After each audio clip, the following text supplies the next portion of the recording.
Welcome everybody. Woo! We got a stream starting here today. Okay, welcome to the Cosmic Canvas. Let me just check all my audio. Yep, I can hear myself. We're doing good. Okay. All right. Let's see. Just getting set up here. Give myself a little. Gotta move that a bit. Oh, it's not in the shot. All right. Looks like we're doing pretty good. I might have to lean forward a bit sometimes when painting, but I'm hoping not too far forward. This should be good. And then let me know if there's any issues with audio. But all right, we're doing pretty good. Let me just move. There we go. All right. Welcome, everybody, to the Cosmic Canvas. We're going to continue our miniature painting session today that we started last week. It's going to be super fun. I'm excited. And then, we're going to see what else we can do with this. There are some edges I want to clean up today, so we're definitely going to be working on that. I've got some warm water here ready to go. My brushes are clean and set up. And looks like we've just got a little bit of cleanup from last time to do. I like miniature painting because you can just kind of scrape it all off and then put it off to the side. It's fairly easy if you let it just dry on there once it's done.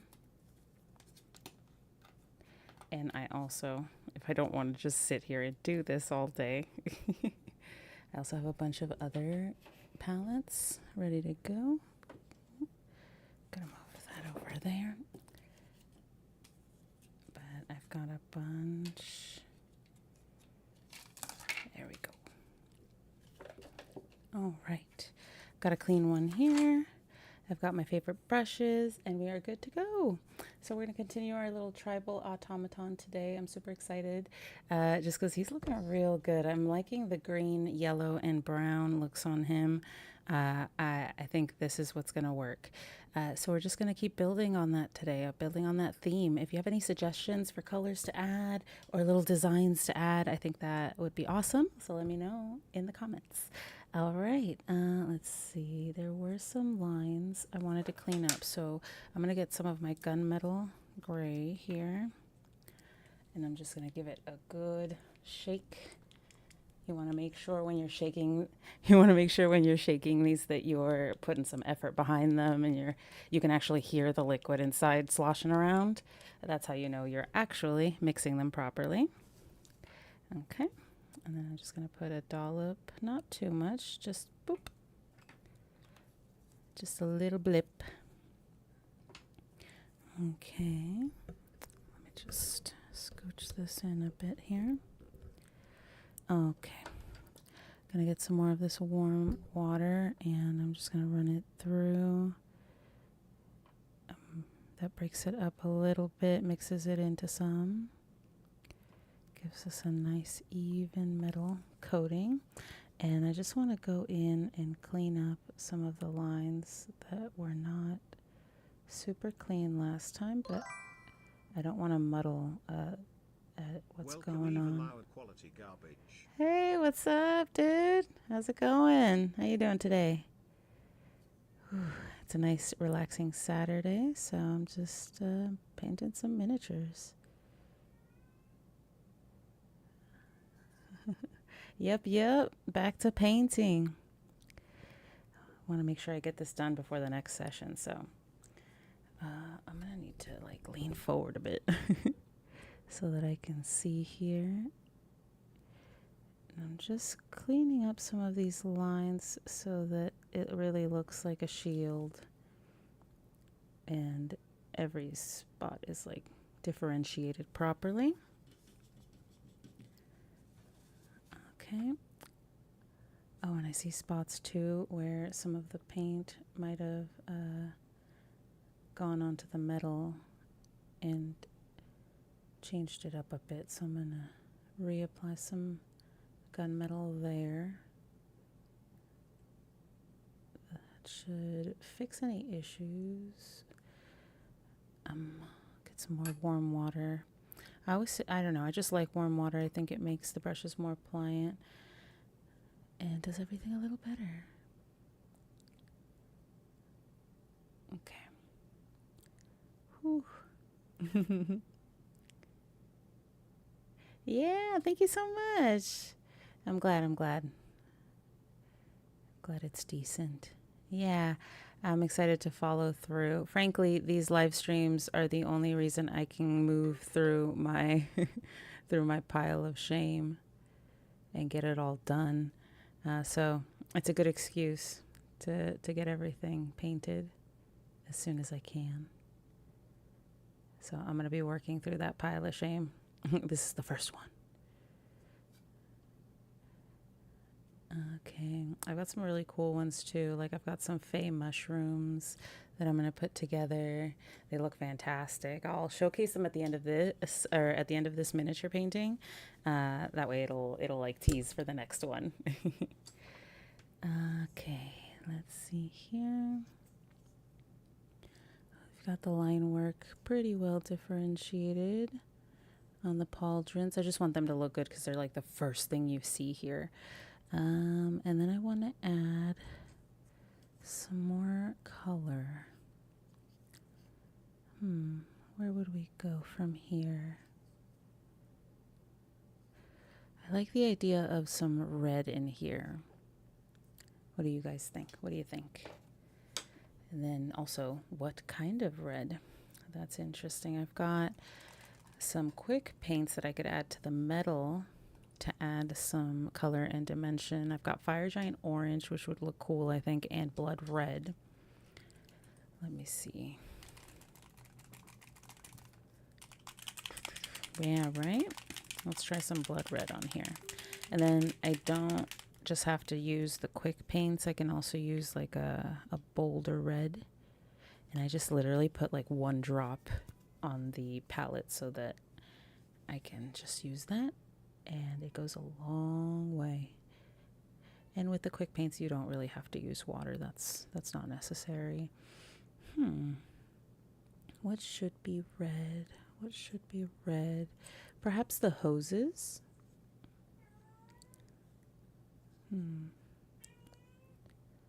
Or some of the joints?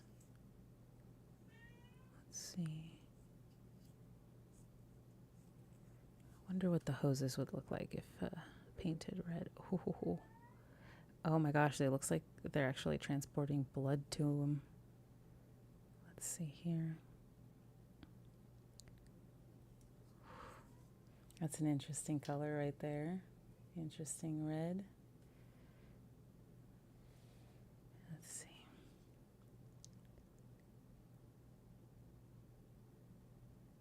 Oof, gotta be precise.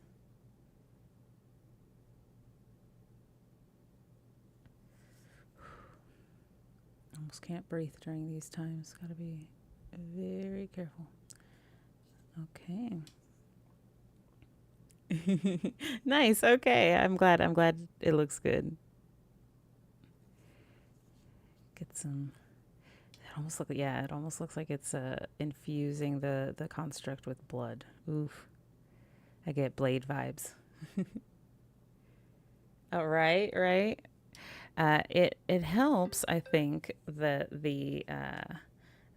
this construct's creator is trying to find a way to bring her construct to life. So perhaps she's experimenting some, with stuff she shouldn't. Oh, that's actually looking real cool.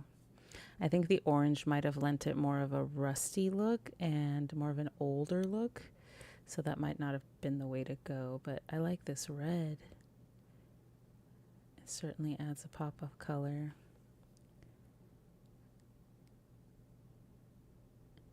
Okay. Gotta like go inside into the little nooks. Ooh. All right. Well, there's that. There's one hose right there. It's not bad. It all looks like it's injecting into his back. Ooh. All right. One other side. Trying to be careful because this quick paint can get everywhere quickly. That's why it's called quick paint. But yeah, you want to make sure you don't it's like it's what I call like a deep pigment wash. So you don't want to let it go all over the place. You want to be very controlling about where it goes, because it can just kind of bleed everywhere. No pun intended when I'm using the red.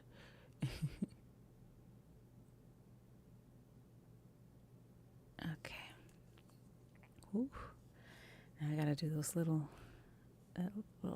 corner on the inside. Oh, jeez. Gotta get up in there. There we go. Cool beans. All right. That would be cool if he were transporting blood. I'd be like, what are you transporting for, dude? Okay, I'm gonna clean it off a bit, and because I did get some bleed over here that I did not necessarily want. And I will say the deeper pigmented colors like red or blue you do have a harder time covering them up or removing them from these areas without causing some issues. Yeah, this one's gonna be tough. Okay, I cleaned off most of it.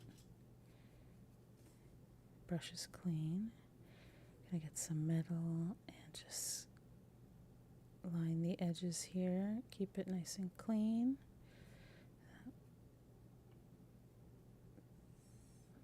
That way it doesn't look like paint. It looks like an actual, I don't know, hose or something coming out of him with red stuff in it.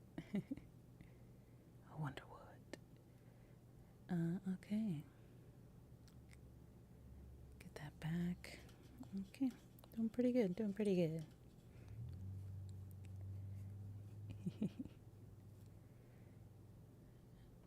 Okay. Gotta go back in there.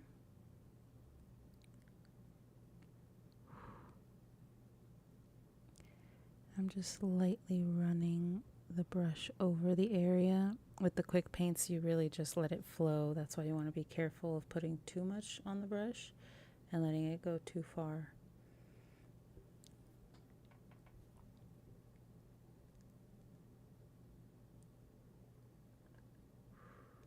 Yeah, gotta be careful. I got a chatter the other day. I was like, you whisper a lot. I'm like, I know. It just happens. I get so caught up in things. I start to whisper.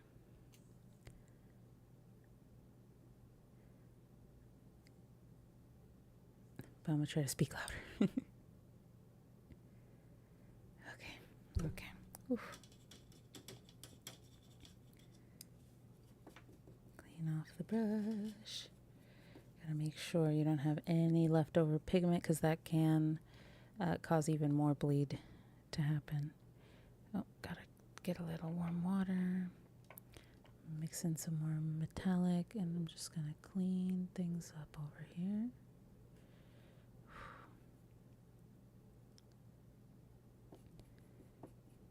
I've got some bleed. The quick paints are tough to work with. Even lower quality garbage says, so in D&D, do people pretty much create / write their own characters? I bet there's a lot of interesting lore. So, yeah, for the most part. So we have a person who runs the sessions, our dungeon master, and that person is usually the one enforcing the rules. And as long as you're within the rules, you usually, you can pretty much create your own backstory, your own character. As long as, it's not too crazy, and the DM agrees that it's kosher for the table, then you're good. I played a bard in my first campaign, but I didn't want her to be a normal type of bard. I wanted her to be a dancing bard. So she didn't sing, which is really interesting, and my modifiers for it didn't have anything to do with my ability to speak, so like silence wouldn't mess me up, but I always had to have movement available if I wanted. I just realized this is low.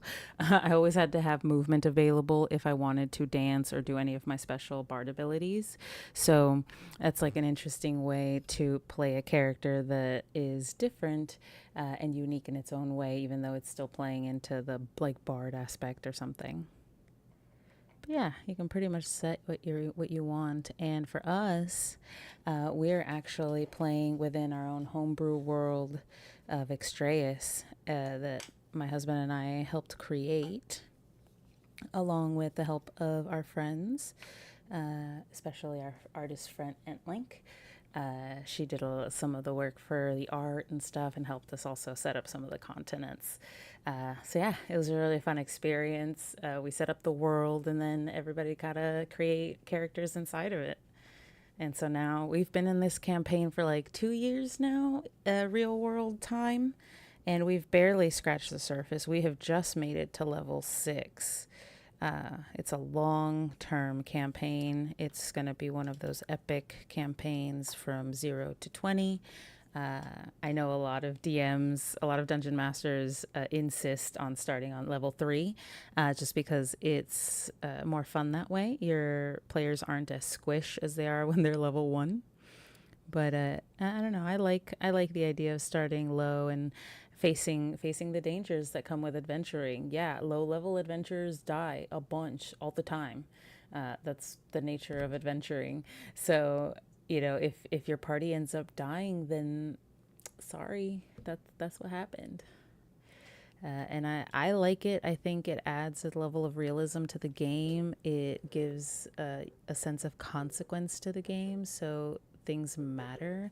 What you do matters. And so it really brings you into it. Brings you into the story. I always recommend D&D for people. It's a good game. Yeah, you'll have to do some research on D&D. I mean, it can be if you have the right DM and the right people to play with, everybody's on board with what they want out of the story, then yeah, it can be absolutely fantastic. The only issues arise is when people have different ideas of what they want, the campaign or the sessions to be like. And that can cause some conflict sometimes, but as long as you keep open communication and everybody is sort of on the same page, then you should be able to have a great experience. And also, even if you have a bad experience, I would say don't give up because that's only one type, one table. Our table has been going on for like 8 years now, I think, and it's fantastic. We've had some interpersonal problems. We've had to remove some players that were inappropriate, but overall, we've maintained, a strong connection with most of our players, and everybody follows the rules, and everybody's on the same page too. Like we're a very RP heavy table, so we know that combat isn't necessarily the focus of our campaigns. It's more about character development, world development, and just kind of living a life and seeing where it goes. That's what we're interested in for our campaign. That's why it's taking so long and it's kind of taking its time because we really want it to mean something. And we're actually going to take a break for a bit just because we have been playing for 2 years. So our DM wants to take a little break and we're going to play a little side story still within our same homebrew world, but it's going to be taking place, I think, a little earlier than where our player or where our characters are right now. So our characters won't know possibly what happened, but it'll be cool to see what we do. And even though the story itself doesn't affect the world because it's just a one shot for us or like a little mini sesh, but I think the end result, the prize, affects what we get at the end. So there is some sort of effect that goes on for our main campaign that we get out of playing this little side story. So I'm excited. And it gives us a break too from the epic nature of our main campaign. But yeah, I would definitely recommend it. Do your research. There's something to be said about both online tables and in-person tables. Our table is an in-person table. We meet regularly every like 3 weeks or so, so that we can play together in the same place and everything. We have miniatures and set pieces. We have like a digital display table to show maps, moving maps, things like that. Just because we love the in-person aspect of D&D, and we really wanted it to be a super immersive story and just a super immersive activity for anybody who was playing.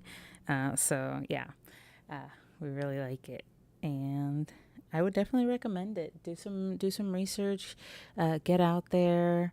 There are plenty of websites out there and forums. Reddit always has forums for people looking for tables, and just kind of shop around, see what you like. If you're more into the role playing aspect, there's a table for you. If you want more combat and you just want to punch things and set things on fire, there's a campaign for you. You want intrigue and craziness, or a heist of some sort, Ocean's 11 type, that there's a table for you. And then also, if you've played games like Baldur's Gate, it's not the same thing. It is similar. I call it D&D adjacent because it doesn't follow all the rules of D&D. The game is very different. So don't base what your expectations of D&D will be off of the game, because they're two very different things. But yeah, that's pretty much my advice for if you want to take a look at D&D.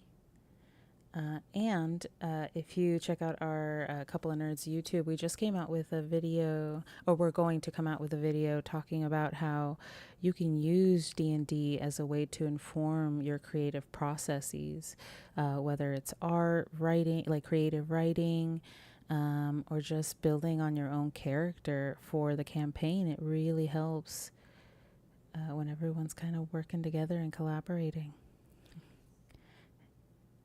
Okay, cool. These hoses are looking pretty cool. I like it. And the bleed isn't too bad on the pigment. Okay.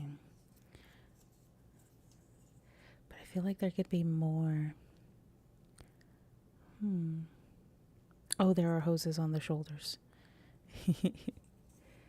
Oh, and I've got to do the fire katana too. That's going to add a lot of color here. That's going to be a toughie. I'm going to have to figure out how to do that. I got an idea. It's going to be like a lava katana. Like a lava lightsaber. Okay, let's get this pigment on here. Finish off these hoses, and then why don't we work on that katana? That way it shows something cool for the stream. And let's see if I can pull it off too. You never know. It could suck. It always depends. Sometimes what's in the brain doesn't always translate, Yeah. The owner of this construct would like her robot to have a fire katana. So that's what I'm going to attempt to do here. We'll see. I'll try. Okay, let's... Ooh, this is a little tougher right here. There's a little bit of a... It's a tight squeeze here. Tight space. And I want to make sure I don't bleed into the helmet as much as possible.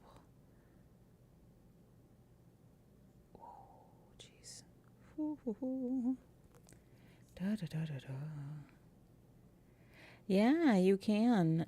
It's what we like to call collaborative storytelling that we do for our campaign because even though my husband and I were the main creators of the world of Extraeus, it's really our players and myself included because I'm also a player.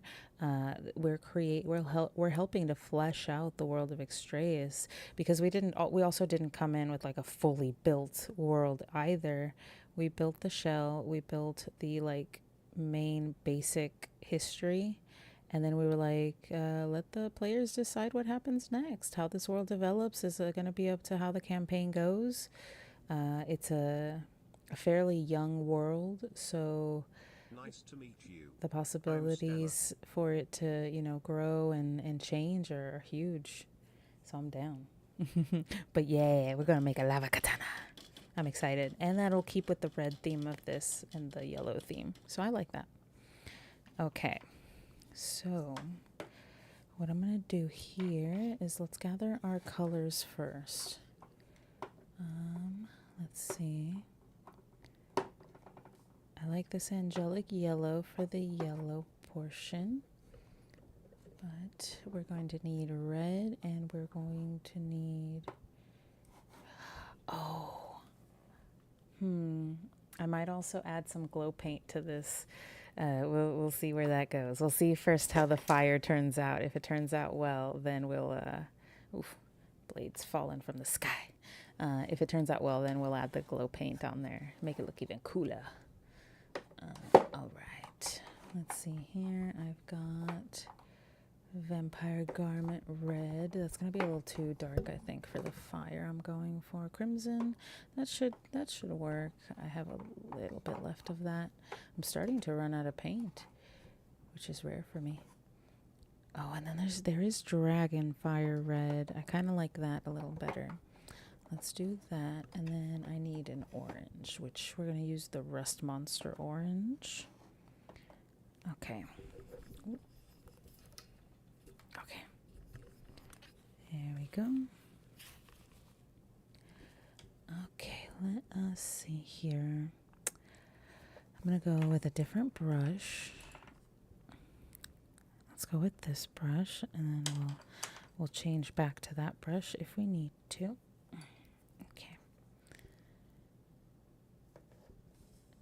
Soften that up a bit. I'm going to start with red. That's going to be our base because the hotter part is on the inside, and that's going to be the yellow. When I started miniature painting, I had to quickly figure out that fire represents very specifically. You can't just do yellow, orange, and red in the center. That's not really how fire looks because it glows brighter the hotter it gets. So it's actually yellow in the center at the hottest part. Unless it's really, really hot, then you have blue fire. Okay, so I want to start with a little bit of this red. A little watered down, but not too much, so I'm going to mix this in a little better. Okay. Okay, let's see. And it's black too. The base color is black, so we might have to go over this a couple times. Actually, that might not look too bad because it might look like lava coming in through the cracks of of hardened lava underneath or hardened magma underneath. So that actually doesn't look that bad. I'm down. I'm down for that. And I'm going to make it purposefully splotchy, I think, like that because it's oozing through the cracks. Sometimes you just got to go with what your gut tells you in painting. It's not always about structure or technique or keeping with a specific school. It's just about doing what feels good and looks good. And I like this. Let me see. Let's see if I can make it a little more visible. I don't know if you can see that right there. But it's a little cracked. There's a little bit of black showing through. And as it dries, it'll just show it a little better.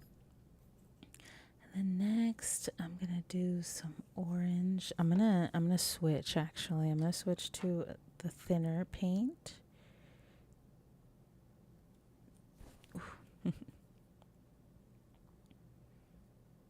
Okay, I want to make sure that's good. I'm going to be using the smaller brush, and you'll actually get to see me use the Psycho today. I'm not joking. That's what this is called. It's called the Psycho. Yeah, I'm down. Okay, so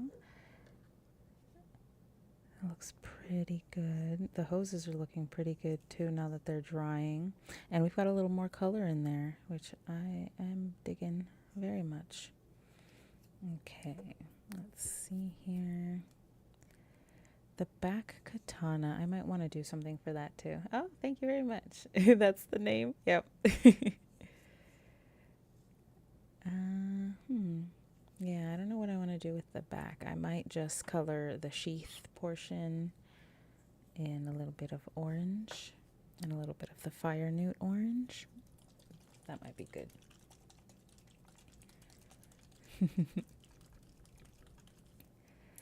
All right.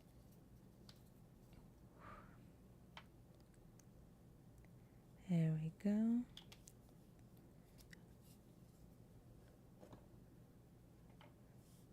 The Psycho is for very, very, very small detail. I tend to use it for eyes because that's how you can do the eyeballs. It sounds weird, but it's true. That's how you get very precise eyes. And it's very difficult too because one wrong move and you can end up with googly eyes. And all of a sudden, you know, your miniature's got a lazy eye. So that's part of the lore now. Your character's got a lazy eye. So a lot of the, not the fight, but like what shows a good miniature painter versus, you know, someone who still has a little bit to learn is if you can do eyes really well. Because they are small, finicky little things. And not just eyes, but like if you can make the eye look like an eye. So like include eyelashes, eyebrows that look like eyebrows. So I tend to use a thicker stocky brush with, let me see if I can find it.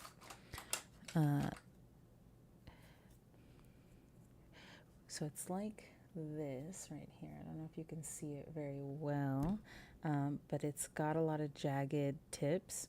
And so I use that a lot of the time to simulate hair or fur because you can get some good lines. I can also use the Psycho to do the same thing, or this smaller brush right here from the Board Gamer Kalinsky Masterclass.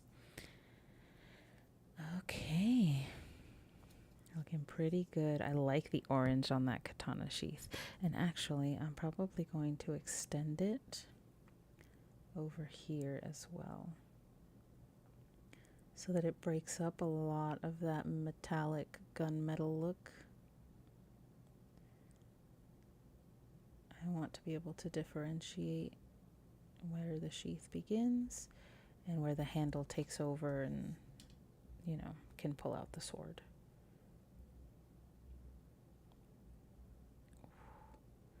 Those crevices are no joke.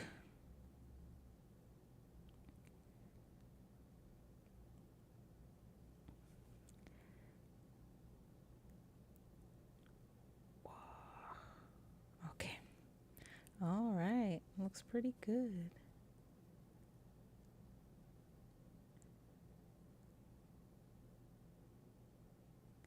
All hail the mighty Bob Ross. He blesses us. Okay. Doing pretty good on here. I like this. Very colorful. I dig it. What else? Because we're waiting for our fire katana to cool. Oh, the gauntlets could use a little color. Wonder if I should keep with the orange theme, not add too much color, then, you know. But I like the idea of keeping with a warm color theme for the embellishments.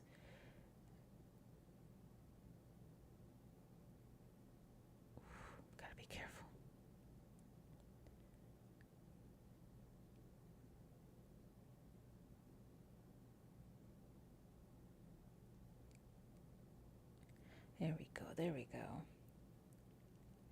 Oh, he does. I grew up watching him. He's actually the reason I got into art, because I used to watch him in the joy of painting.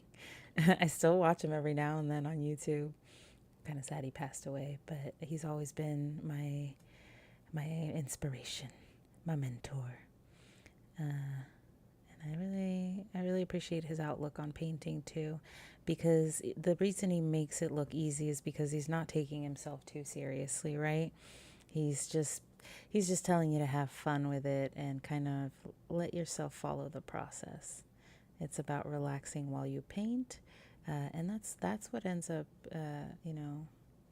producing good artwork, in my opinion. When you're having fun and you like what you're doing and you're actually putting your heart and soul into it, that's when you get the best kind of art. He would give me false confidence as a kid. I would follow every step and it didn't work. Oh no. It's tough, you always expect that it'll look exactly like him. And it doesn't, right? Because we were kids, and we're learning, but the point is to keep trying. And he even says so in his videos. He's like, don't worry if it doesn't look like mine. Just keep trying, keep growing. You'll get there. Never give up, never surrender. I love Galaxy Quest. But yeah, doing some good for these gauntlets. I like how they're looking. I think I'm going to extend the orange a little bit on this one, because I did it on the other one. Okay.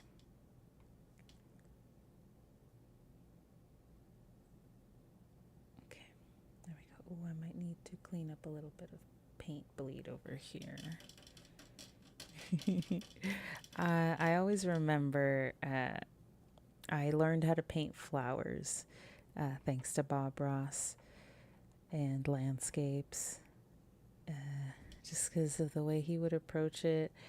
I remember I had this giant cardboard box that my mom had gotten somehow, and I turned it into a little clubhouse, and inside is where I would use all my little kitty paints, and that's where I would paint the walls and stuff with whatever he was teaching that day.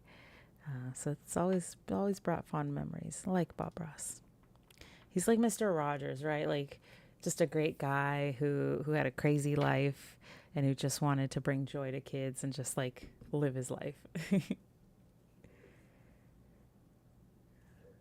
Because I think they were both in the military, perhaps.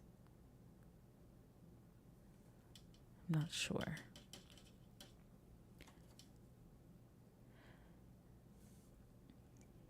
You want to make sure you're rinsing your brush every now and then so the paint doesn't clump up on it.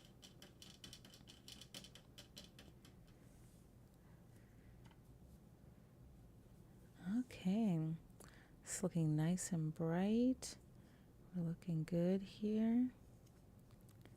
I am digging it very much. And I want to keep adding color. We still have a little bit of this orange, so I'm going to put some on the shoes as well. Just a little line. Nothing crazy.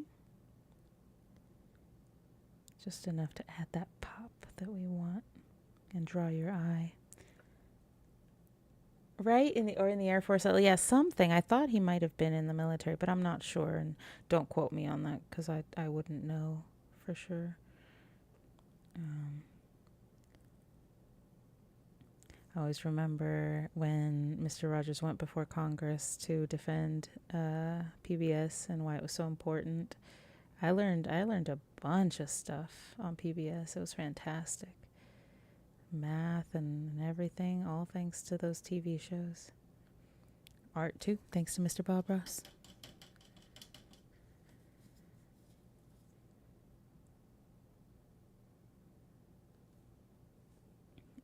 Okay, let's see. Clean up the feet a bit. I want those lines to be really well defined.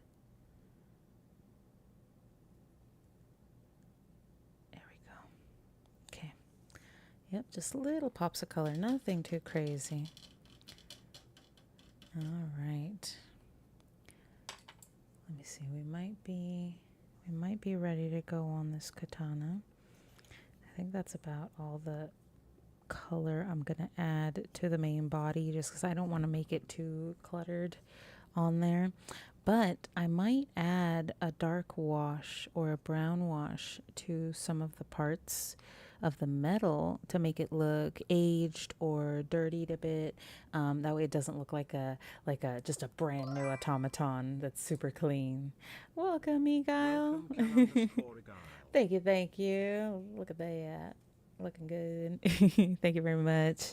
I appreciate it. All right. We're going to try to build this fire katana.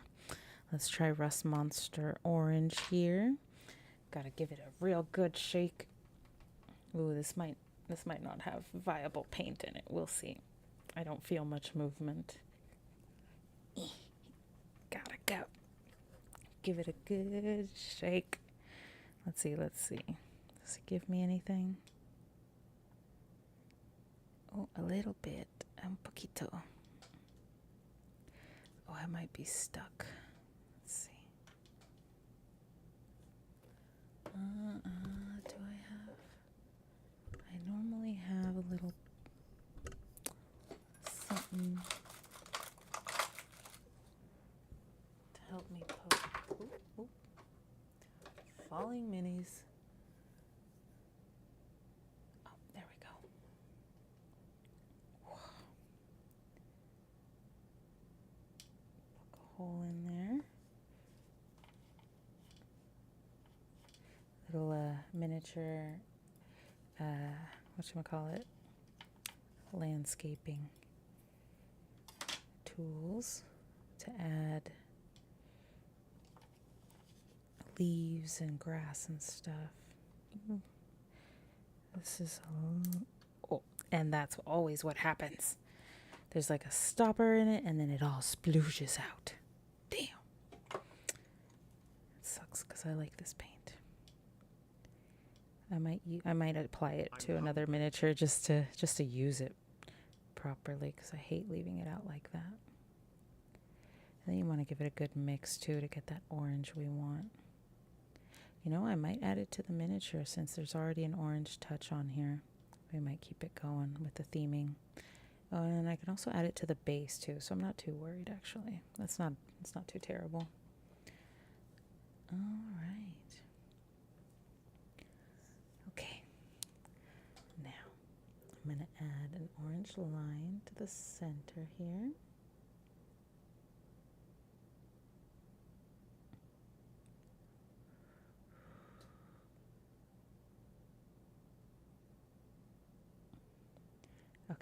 Okay, not too terrible. I like that. We're going to do the same to the back here. The back is a little more difficult. Oh, the back is tougher. Okay. Oh, nice. We did it. Haha. All right. We're looking pretty good. The orange. Oh, let me see if I can bring it in a little closer for you. Can't really tell too much, I guess, because it's fairly small. And that's kind of the problem with miniatures. I am planning on getting a better camera here pretty soon. So I'm hoping I can get that here in a bit. We'll let that. Now it's flaming, right? It's starting. We're going to get there. This is step 2. Eventually we'll get to a point where we'll do the yellow line down the center with the psycho. And that should give us the full flame effect that we want.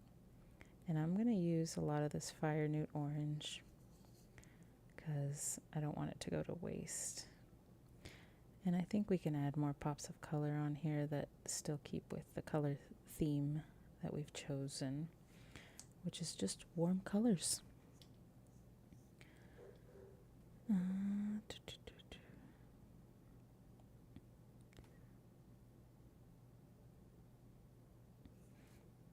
Okay, doing pretty good. Yeah, now we're on fire. All right. Just adding some points right here that can look like flame.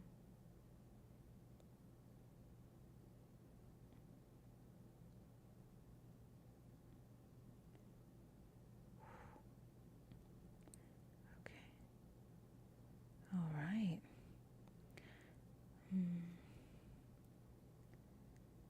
Let's see here.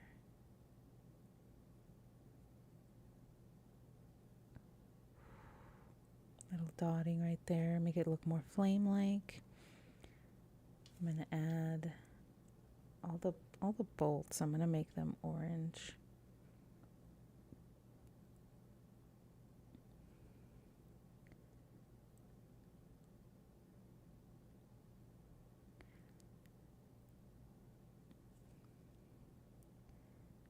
Okay, we're getting there. Adding more detail. Oh, and now it adds more dimension to it, which I like. Okay, we're gonna keep that up. I like how, and that's why I like Mr. Bob Ross, because he says you know you just got to go with the flow. Sometimes the happy accidents are the accidents you're looking for. Okay, let's see.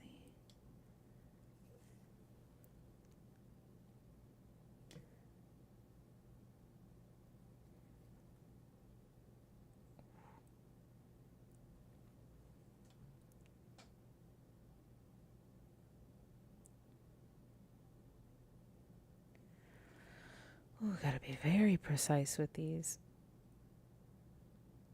Okay. Got some good color down. Yep, exactly. Those happy little accidents. You gotta appreciate them, you know?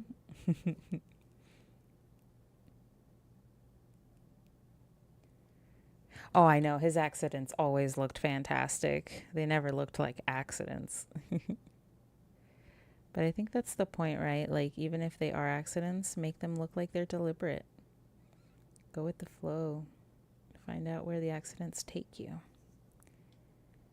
All art is a journey. As corny as it sounds, it's kind of true.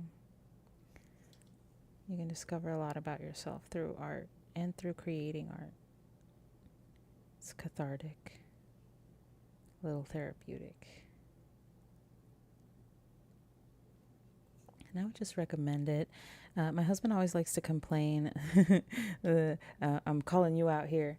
He always likes to say that he's not artistic and that he's not an artist. And I always like to point out that he makes his own terrain and he paints it and landscapes it and everything.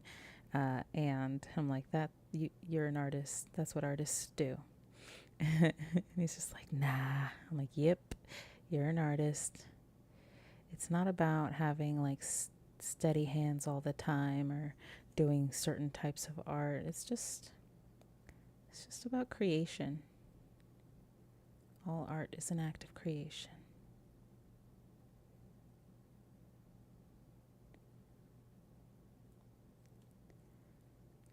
Okay.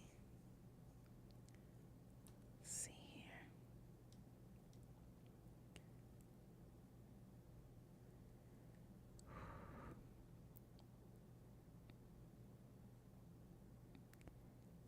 Doing little striping. A little water.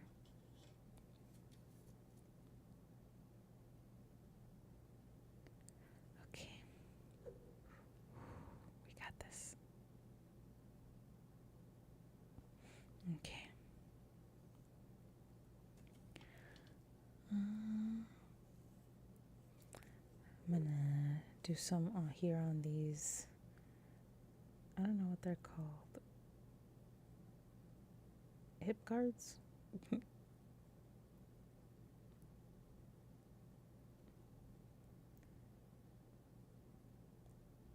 That's probably what they're called. Hip pauldrons? I don't know.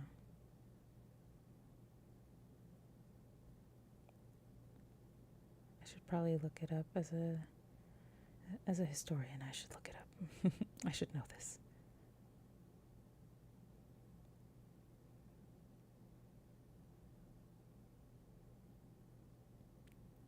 Ooh, the line work on this is, I don't know if you can see, but damn. We're getting there. Doing some good shit. Okay. Hold your breath. Hold your breath. Okay.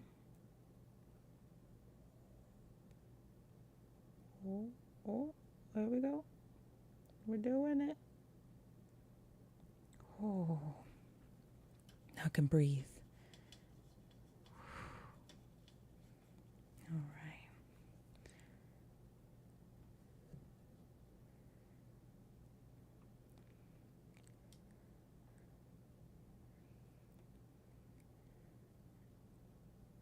Gotta make sure there's not too much paint on the brush and then it messes us up. But we are doing pretty all right here. Just want to be careful. I don't want to mess up the pipes here, or the hoses that we painted. Ooh.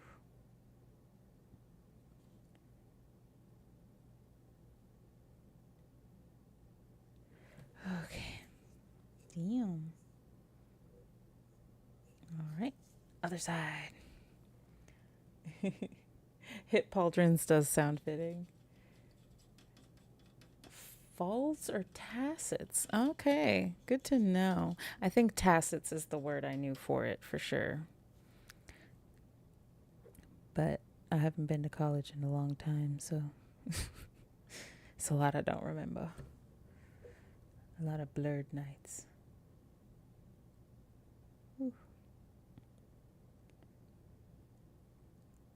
Although I do still remember staying up till like 3 in the morning studying medieval dates and times.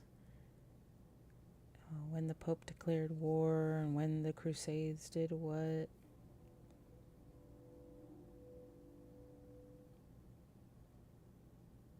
I did love learning about it all, though. That was fun. I don't use that degree for jack shit, but it was really, really cool to learn.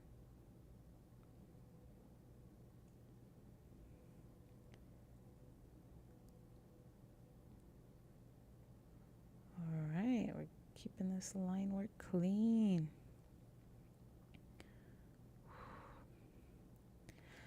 Just gotta breathe.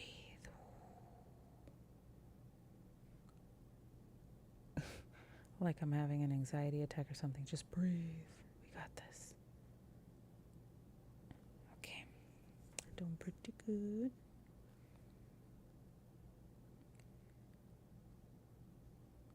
But that's good to know. Tassets. I like that word. It's good to know for when I write the blog and stuff. Helps me get all the wording accurately written down. Okay. All right. Got some good line work up in this.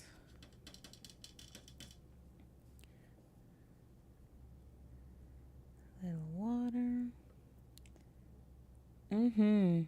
Yeah, everybody's like, oh, it's only been 2,000 years. It's like, yeah, 2,000 years is a long ass time. And that's just written history. That's not even counting before we had writing, before we even had, chiseling on stone. There could have been so much that happened. We don't even know who built the pyramids. We just know they were built. It wasn't the Egyptians.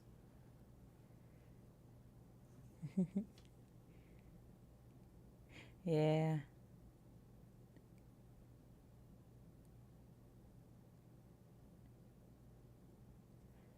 Okay. Yeah, right. Architecture used to be just so innovative back in the day. You look at the old Greek buildings and how awesome they look. Just the feats of strength that had to be made to create them. Yeah, every building is a square now. I don't like it. And I know it's got to do with like zoning and stuff too. Like you can't let people build castles in the middle of residential. I get that. But like, let me go out to the boonies somewhere, buy myself like 50 acres and let me build myself a tower, yeah? That shouldn't be too bad. Let's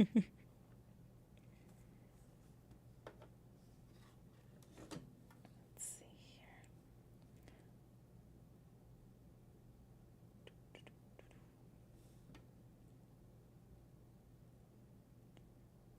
All right, stream is doing good.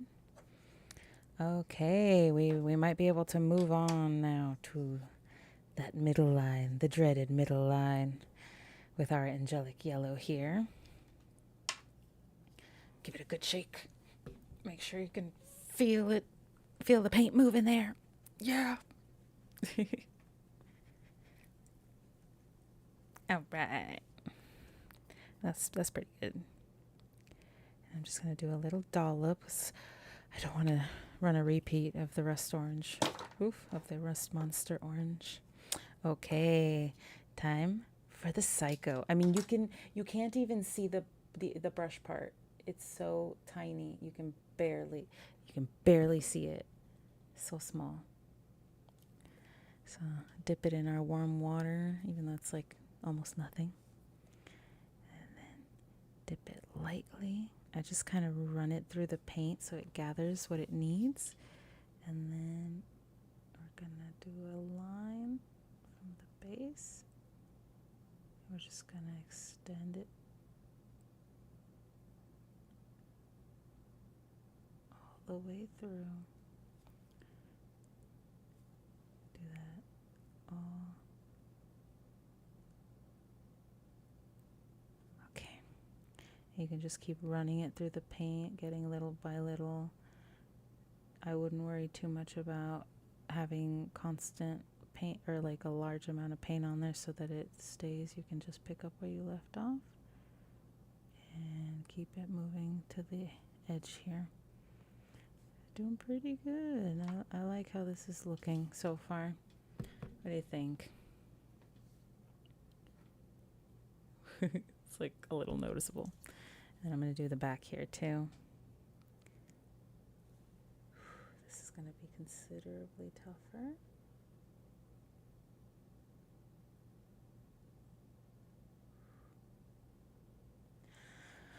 Oh man.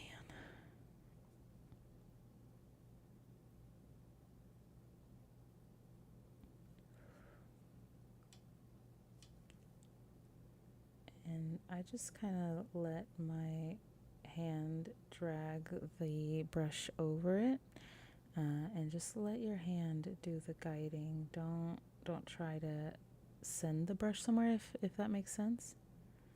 Just kind of pull it through. All right, and then we've got our little lava katana right there. I don't even know if that's in good. Yeah, there we go. Thanks. Give me Gothic classical. Right? Yeah. Oh, I used to love getting, I don't know if they do these anymore, but I remember where I lived, they used to give out these amazing calendars every year that had these old cars from back in the day, like the old Phaetons and stuff like that. Oh, they looked beautiful. The circular lines, everything looked amazing. Just the steel cars of back in the day, of exactly right, the 1960s. Perfect era for cars. Oh, my favorite car, 1967 Chevy Impala, but that's specific to Supernatural. I just really like the car. And I want one, but they're expensive. Okay. We did our fire katana. I'm so proud of this. And an hour in, which means we get to do so much now. We've done a lot with this guy. I want to give him a few more details. I like this orange as a way of making things pop on here.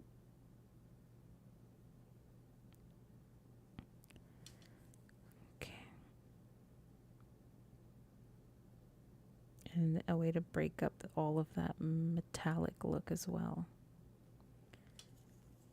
All right. I'm glad it looks fire. But yeah, sometimes, right? I don't care.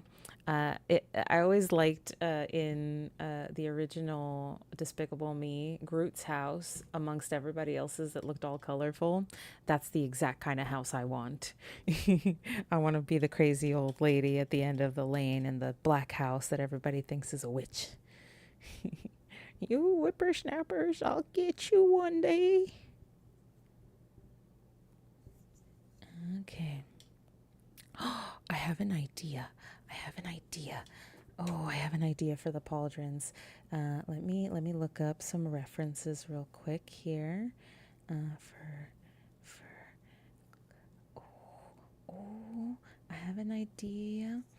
What if I do claw marks? What if I do like, I don't know.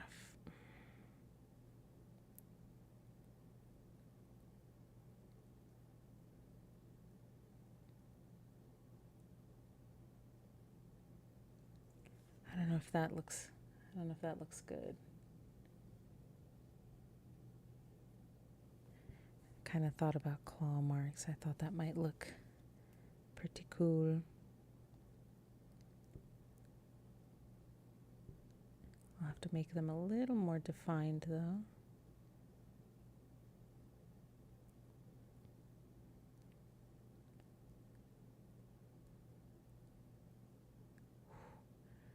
Okay. That works, I think. I like that. 3 claw marks on the end makes it look very like she's part of the tribe, the Meershot tribe. I'm down, thank you.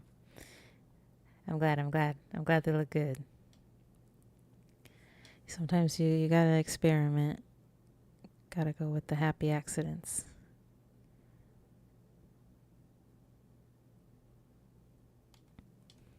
All right, and we did the same thing on the other pauldron.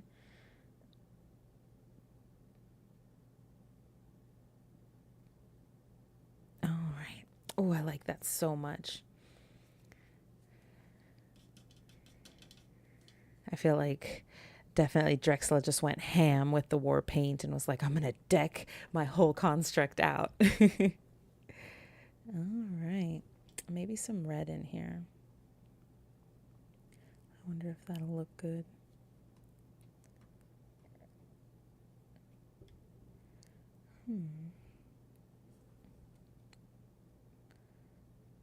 Put something there. Ooh, I like that.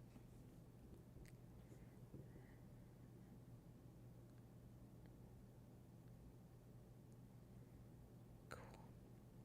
Let's see, what else? Oh, I like a line like right through here.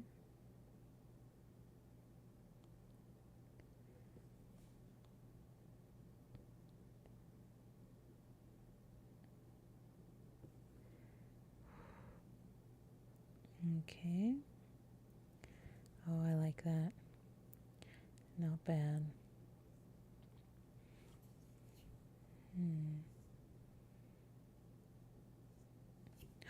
I'm gonna put some on the back right here.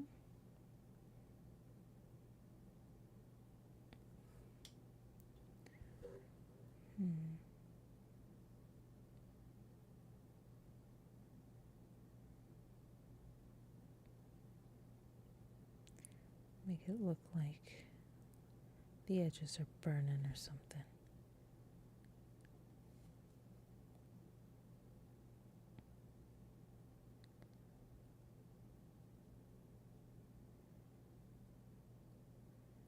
I'll make this back one look like it's burning as well. Oh, I'll make them look like flames are coming up the back end here. I like that. I'll do the whole thing in red. Sometimes you just gotta go with it. All right. Yeah, right? Make them look rugged and weathered.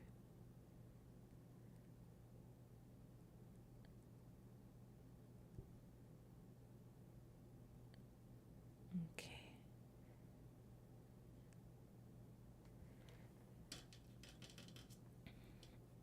Let that dry for a bit. Okay, let's put him off to the side. I want to work a little bit on this base.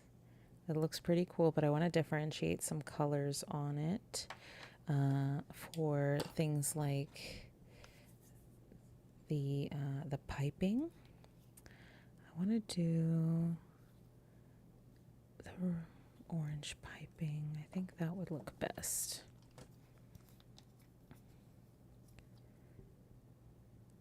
Okay, and then just one drop of that. Don't want to go too crazy. All right, and I'm just going to cover some, maybe just one. I'm not sure.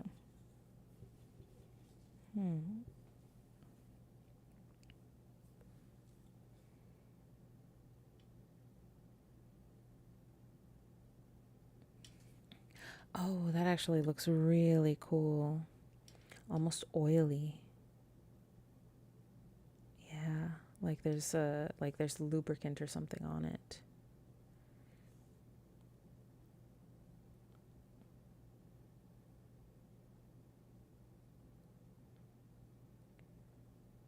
I just love how the quick paints bleed into some of the nooks and crannies and give them so much definition.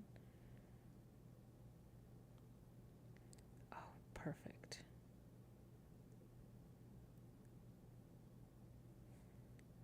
It looks so good. Now we got to do it on the other side. Okay.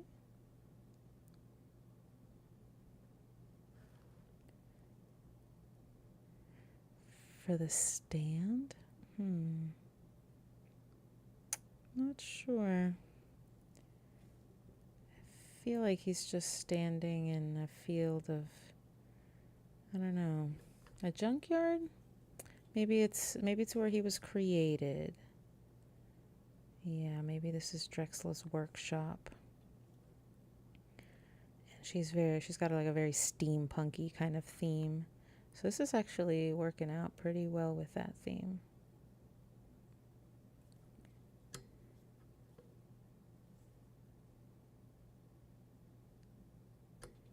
Whew. All right. I kind of like that as a color. Yeah, looks like oiled up or something, you know? I like that. And then let's do this box as well.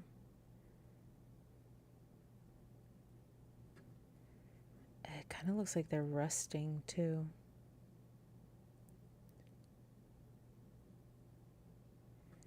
So this might be them visiting their old manufacturing plant or something. Never know.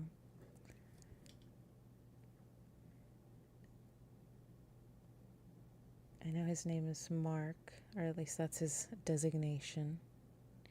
I don't know if Drexel wants to call it a name. She's very particular. Since it is her invention, she might not want it to have a name. But I do think she might, just because she wanted to bring him to life. So I have a feeling she wants a friend. All right. Doing pretty good here. Yeah, I think we're going to go with old warehouse, and I'm going to definitely add a layer of brown or something to this to give it some more definition, some more depth, something. I'll avoid the like loose screws that appear on this. I'll just do it on the floor so it looks like the floor's got like a thin layer of dirt or something. For that, I need the sand golem. That'll give us a good dusty effect on the metal. And I'm going to use one of these guys, since we're almost out of palette space. All right. Let's see how this looks first. I'm going to apply it to like a section.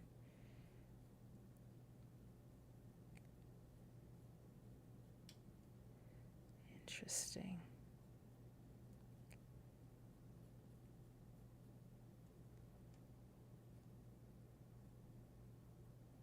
I kind of like that. It looks like oil's spilled everywhere.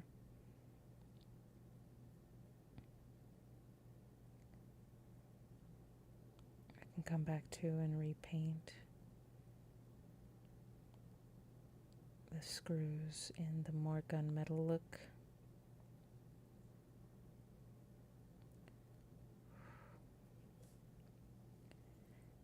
Okay, we got this.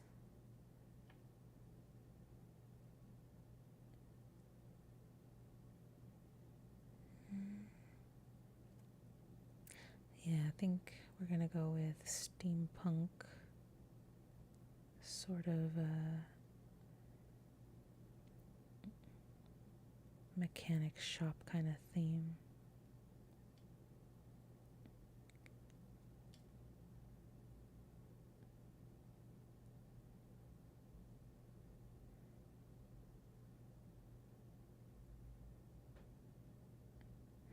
Oh, but I'll leave like some of it clear. It didn't spread everywhere, you know?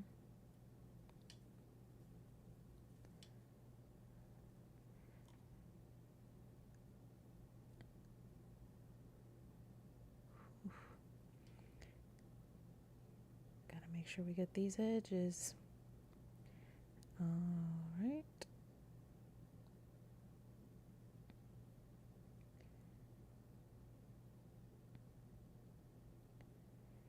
We're getting there, we're getting there. It'll create some more definition of color as well, so not everything looks the same.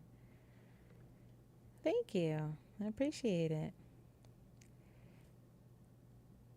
Let's hope it turns out well for Drexla and she likes it.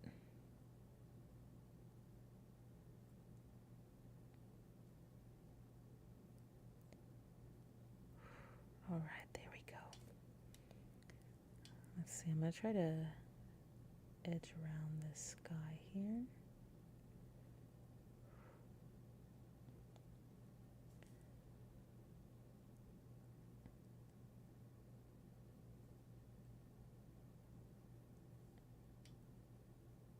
Okay. Ooh, we're doing it. We're doing it.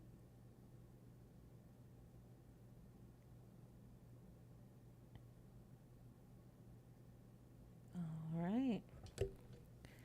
Nice little hatch right there.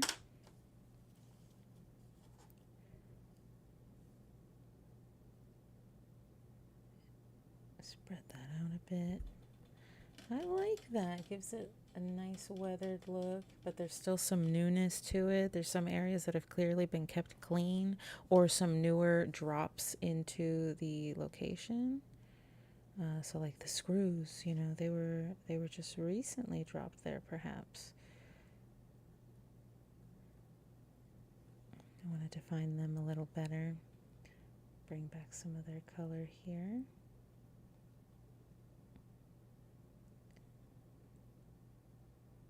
There we go. Okay, and then I also want to bring back some of the gunmetal in some of these rivets over here. That way we have that definition of color that we get from this little patina that we've put on here is better showcased when compared to the like big boldness of the gunmetal.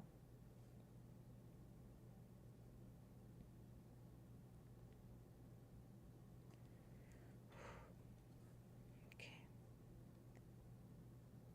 We got this. We're getting there. All the little bolts are getting filled. I like how it even looks like a portion of it is being lifted up just because it's been damaged or something. I like that.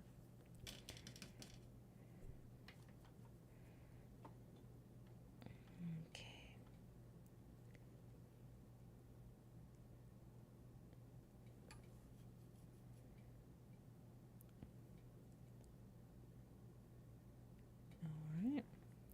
pretty good. I like that base. It's got so much more personality now than just gunmetal.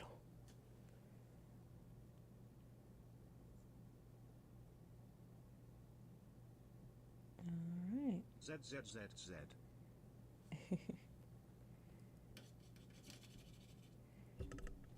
Get some more gunmetal. Get the edges done on here. Oof. I forgot some of the edges had not been completed on this, but it's all good. We will complete them now. I think I left it on purpose, or we just didn't have enough silver at the time, or gunmetal.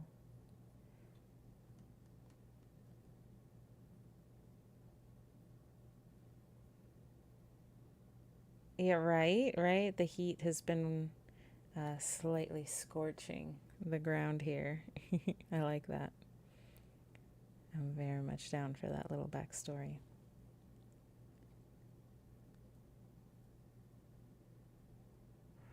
Okay, evenly coat that edge. Okay.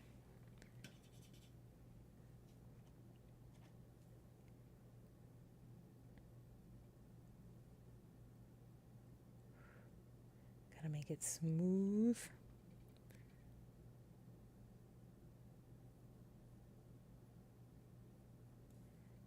Okay. A little more. Still got some edges to cover. Almost done with the base. I thought the base was going to take a little longer. But since we're not doing any basing like with grass or anything like that, it makes it fairly simple.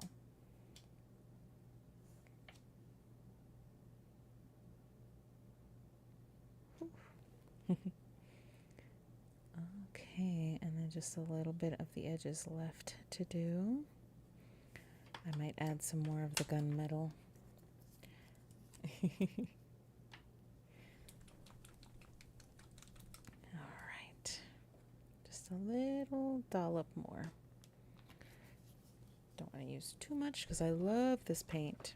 I love that gunmetal. It makes it look more metal to me, more than like the silver that like some of the other miniature painting packs offer. Then it just looks really bright, but gunmetal looks like actual metal. Oh, picked up the wrong thing. Okay, let's get this finished.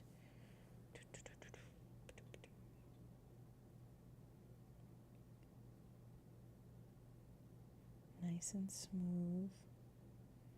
Perfect.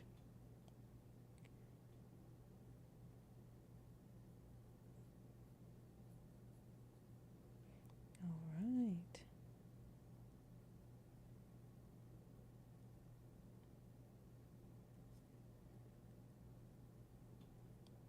And then I'm going to add some paint here on the inside because I don't want it to look just like nothing, but I do want it to clearly seem like the newer floor underneath the burnished patina, or the burnt floor from the katana.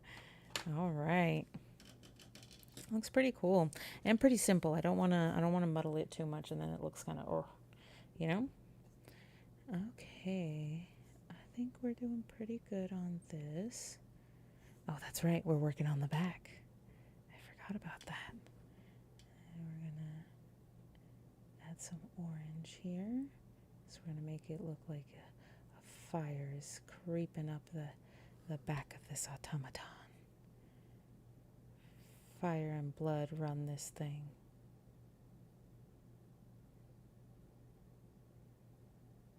Yeah. Oh, I like that.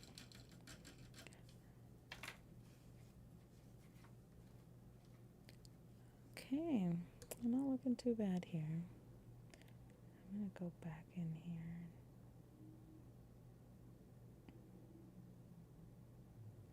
Clean up some of these edges that I don't quite appreciate.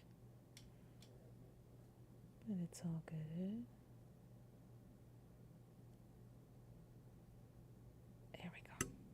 perfect. Just adds to the fire katana-ness. All right. Let me see. Actually, I do want to add a little bit more orange to this.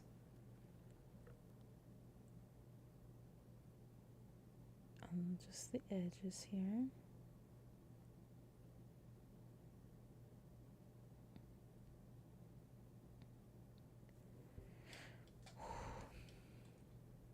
Okay.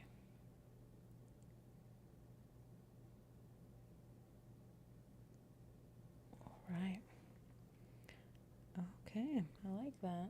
Makes it look like it's burning through. Makes it look a little more believable as flame. All right. That's looking pretty good there. Oh, I did want to make it look a little more burnished, but I don't know if I want to make it that brown like the scorched version.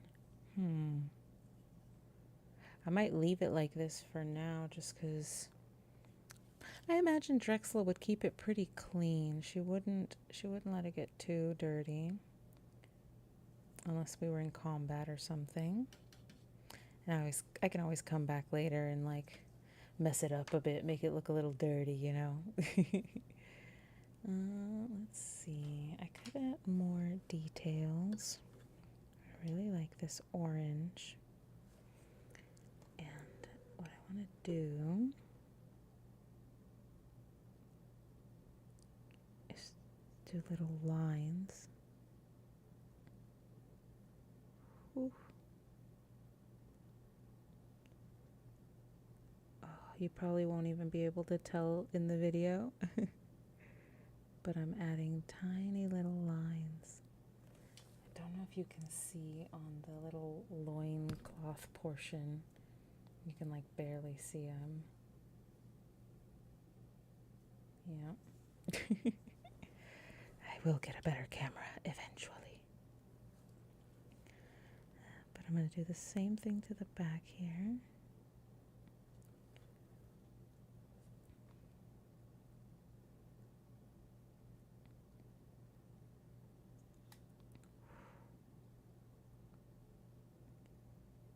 Those thin lines. Perfect. Okay. All right, doing pretty good. Yeah, it's like you can make it out a little further away, a little better. Like right there. Yeah. It does not. Like I said, I gotta get a better camera. I will here eventually. Alright, let's see. We can do the fire in the back. We can finish that off with a little yellow flame in the center here. Just a little climbing up.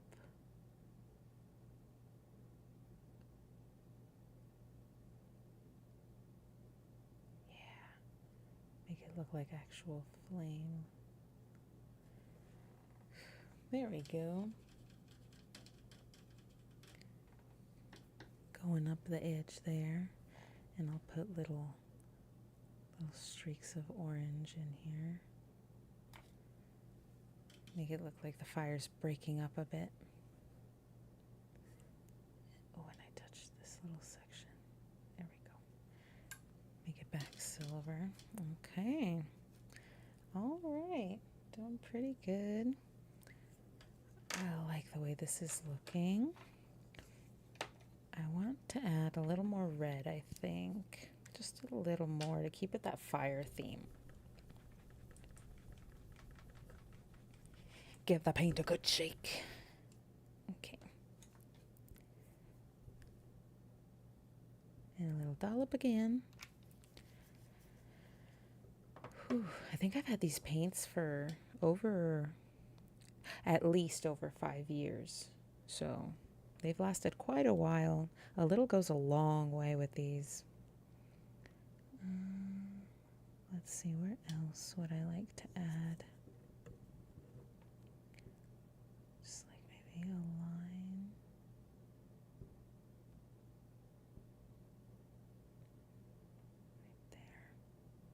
Right there. do it on this one right here. There we go. All right. Cool. And I think I'll just keep adding little details like that everywhere. I feel like Drexla would have gone in and really made sure her samurai looked cool, you know? As cool as she could make him. Okay. Let's see.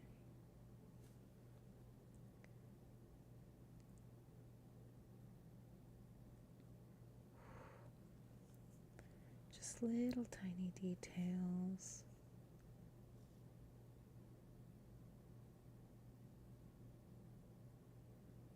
Okay. We're doing pretty good. I'm liking how this is looking. That back looks sick. I'm down. I wonder if I should add a little bit of red to the claw marks just to let them pop a bit. Oh, jam. Okay, I'm gonna leave that in there just because happy accidents, you gotta leave them when they happen.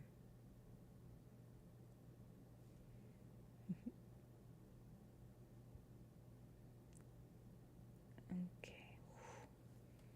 Ooh, the red makes them pop out like a little more.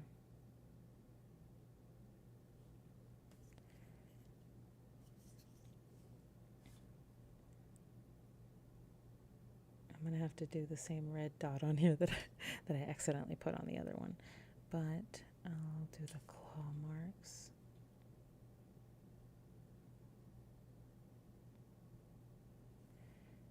As well in a little red, give them a little definition.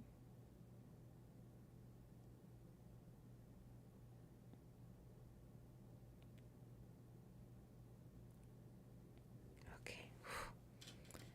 Give it a little red there. Okay, I like that. But I am going to clean up a little bit of this yellow lining because some of it got a little red on it.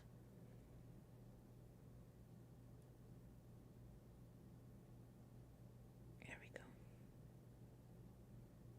All right.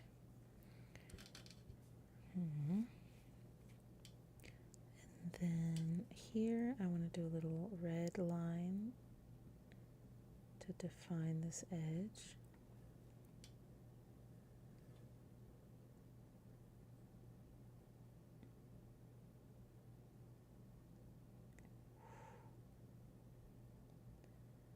All right, there we go. Slowly but surely. Oh, I like that line. You can't even see it on the video. It's just a very thin red line.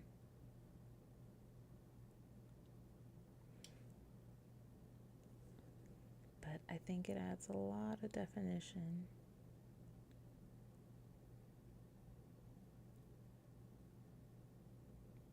Just adds a differentness, you know? You don't want everything to look the same, otherwise it looks a little too manufactured. And not in the manufactured way we want this construct to look. Right? Okay. That's got a good amount of detail, some nice claw marks on the pauldrons there. We got a good miniature here, I think. All right, what I'm going to do is I'm going to start taking it off. There we go. All the blue stuff coming off. Okay. We are going to need to get all the blue stuff off the back here. I'm going to go ahead and set it down. And remove all of this so that we can use it to remove it from the bottom of the feet.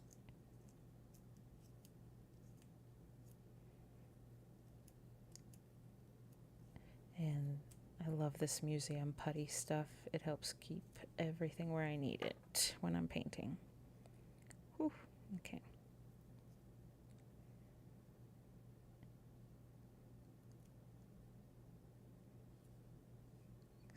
slowly take it off.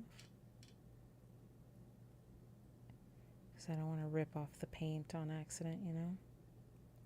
Because I'm being a little careless with it. There we go.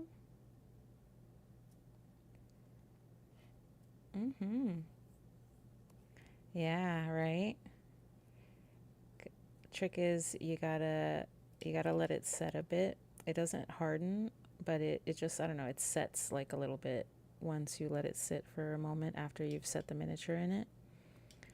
And that allows it to stay for a good while. Okay. And now it's all gone off the feet. And now we're going to do the hard part. We're going to do the gluing on the base. Oh, but there is a little bit that got not painted because it was in the putty. It's okay. I'm just going to go back here and add it. So that way we keep that continuity. There we go. I want to make sure the feet look solid, not like they're, you know, unfinished or unpainted.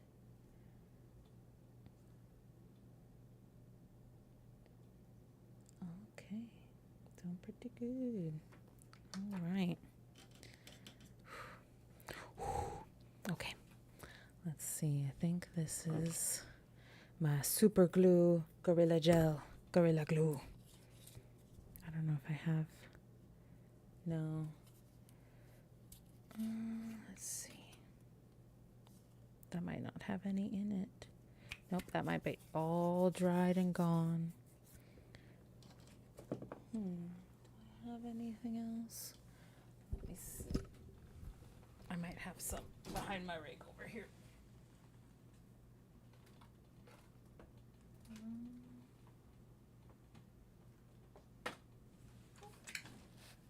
Let's see.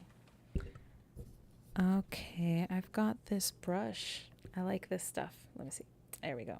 The Super Glue Gorilla Brush nozzle.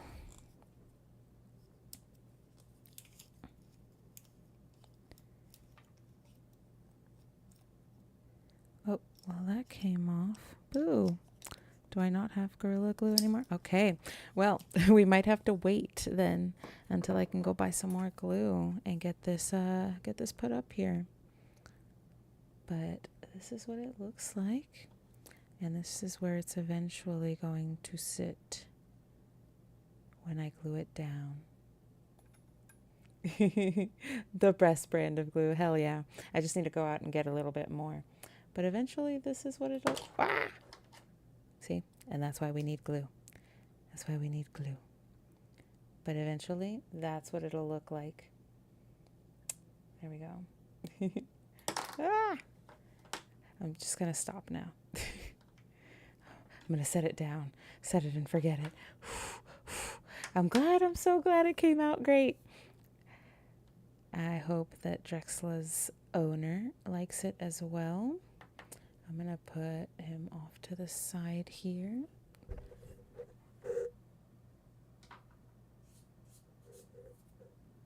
Actually, hold on to him a bit. Clear off this space. Okay, I'm going to set him up here. Set his base right there, because that's all. All right, I set them off to the side. That way they're good. And now I've got a few miniatures I can start working on, actually. Let's see here. I've got these guys. So these are the Fey mushrooms I was talking about that I could start painting. They look really cool, and I'm super excited for them.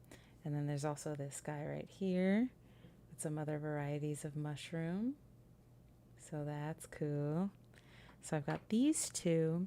I've got a few other cool little set pieces. Like I've got this little guy, this sword in flame, and the sword actually comes out. Look at that. That's something. So I really like that. And oh, I've got this amazing little like tribal totem or something. Looks super cool. It's got skulls on it from different animals. And one of my favorites is this one right here, this crow on a rock with runes on it. It looks so good. Oh, I don't know if that's something you can see very well. Mr. Crow. Wow. Yeah, it does not like close up. Damn. But yeah, the rock has all sorts of runes and stuff. And if I were to paint this, right, the totem looks like it would be hella fun. If I were to paint this, then I would do all the runes in glow paint as well. So I think I'll do, yeah, let's do the totem. Why won't we? Let's do that.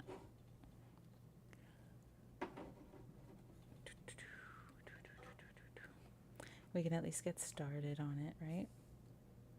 But this looks so cool. It's even got like a little offering bowl or something underneath. It's like little sticks of brown. We can always see if that's sand golem. I do have a brown. That's hardened leather. Malignant green. Let's see.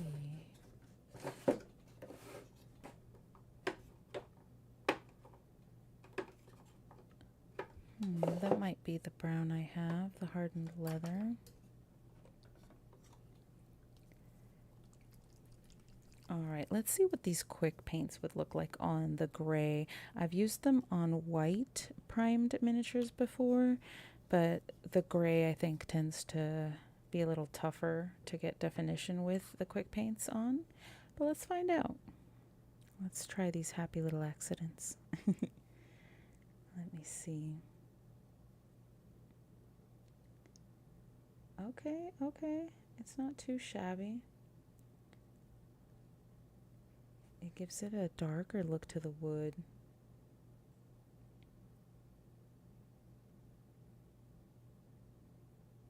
I like that. That's not terrible. I like the quick paints because, as they state, they're quick.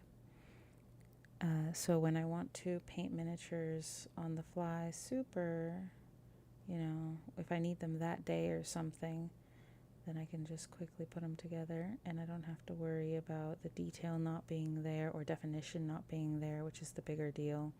It takes layering to create good definition in a miniature, and sometimes you don't have time for all that. It takes hours to do that. So the quick paints can really help set things off. But I really like how that's looking. The definition in the wood is really showing in there. I like the quick paints because they act, like I said, like heavy pigment washes. So they will saturate pigment into your miniature like a wash, but way more pigment, way more color. So instead of just adding a patina or a look, a wash, it becomes the color of that portion of the miniature. All right.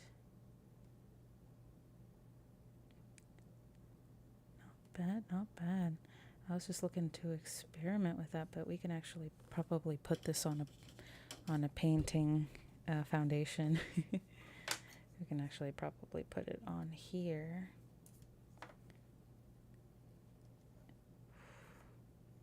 And we'll just push it down on here. Get it nice and firmly on there. And that's what lets it set. All right. Then I'll keep doing this.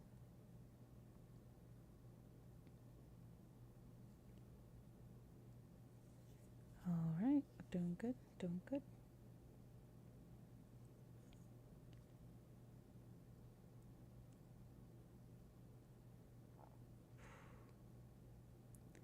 I also really like all these little tiny set pieces with tiny detail.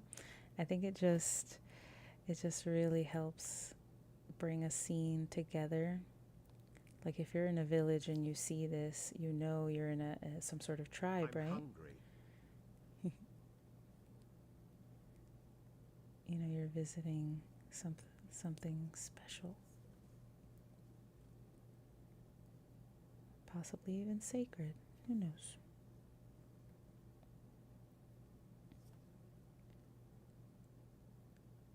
Okay. Oh, it looks like there's like a bunch of grapes down there as an offering or something. Oh, I'm so down to paint those.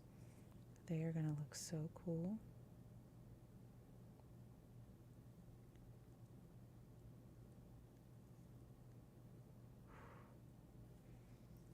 I wonder if we should just keep with the theme of the quick paints for the base, and then we can come back in and add color with stronger pigments.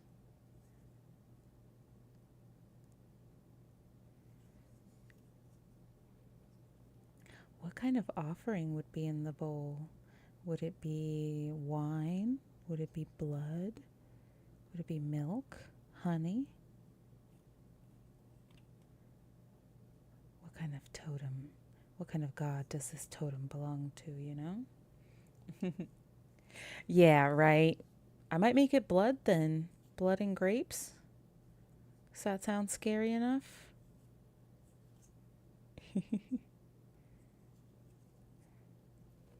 Could be. Right, right.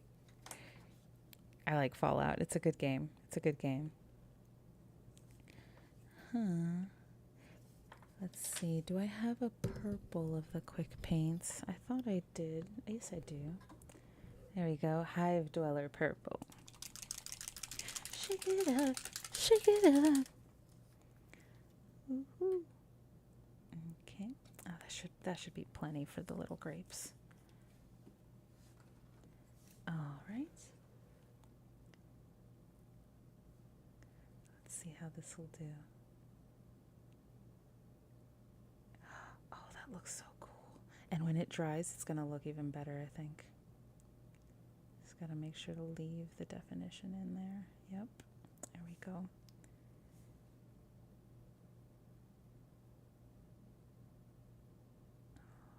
All right.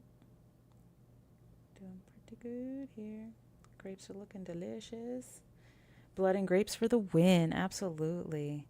Now that's terrifying, right? Does it eat veggies or does it eat blood? Who knows? It's an omnivore. It eats both. Just when you thought you were safe.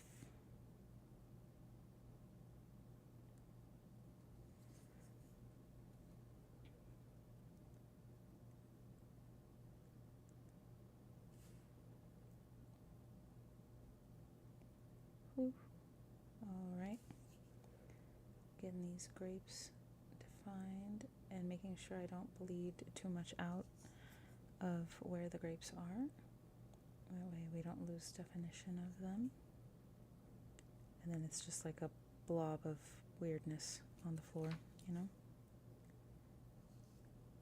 I am down for blood and grapes.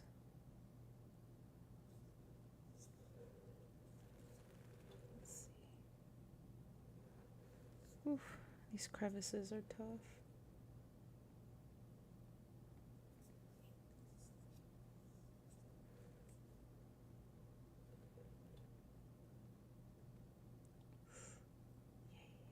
All right. And I want to remove some of this purple from the stick. Yeah, right? They're making sure they get a nice balanced diet.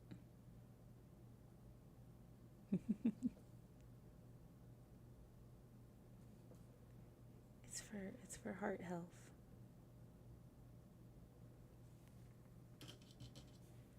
It's for keeping their blood pressure down.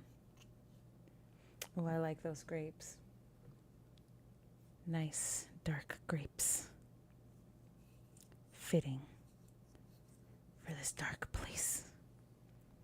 Oh, and let's use some of this. Let's make a silver offering bowl here.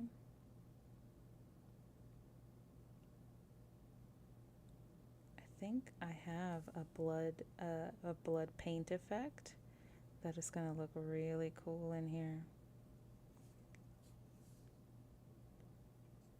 And I am down to put it in.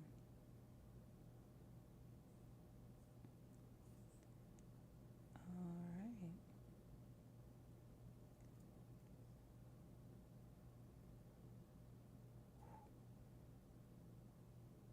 right. Not that the edging here matters too much because we're going to fill it up with blood. But I kind of like to practice my lines wherever I can.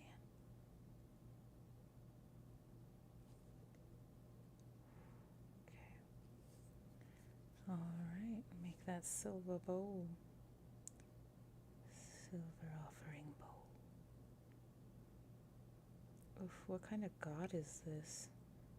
A god of blood and grapes. Dionysus? Where you at?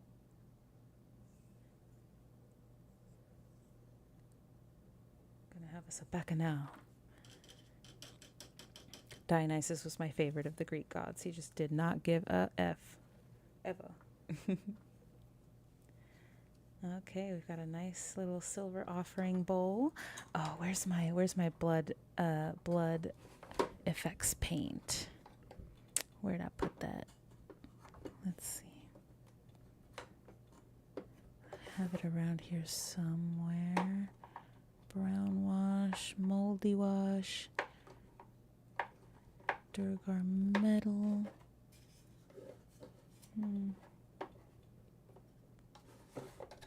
Let's see.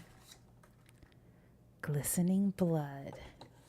I also have an effects paint for scar tissue, which is really cool, that I really like. Hear it slosh around in there. You want to make sure you can hear that paint. All right. And I know it looks magenta.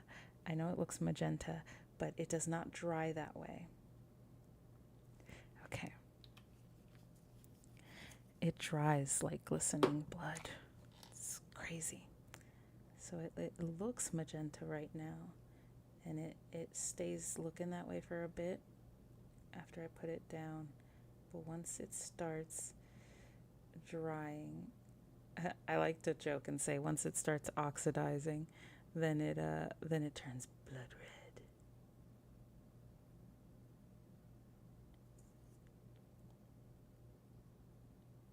There we go.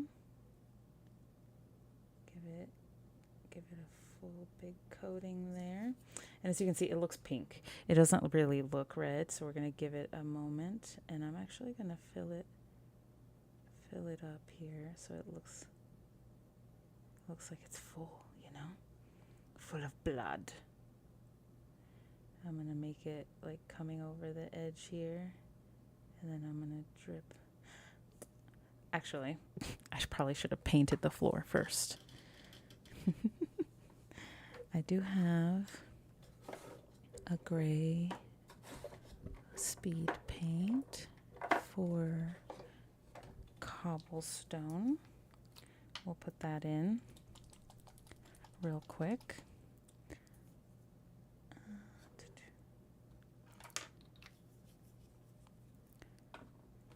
Okay. Ooh. I love my little painting station. It's the best. But let's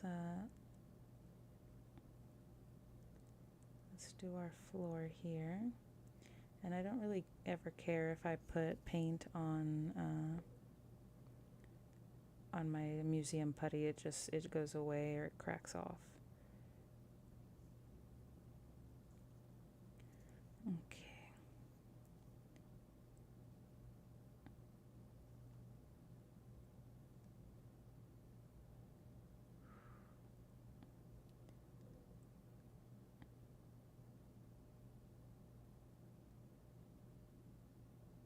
Okay.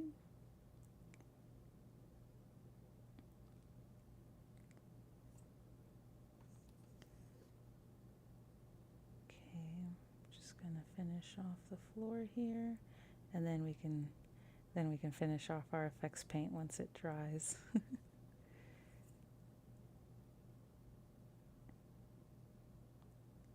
yeah, I really like these effects paints. I think they look really cool. Okay. Let's see, I want to clearly define the silver in here. I want to make sure the bowl stays defined.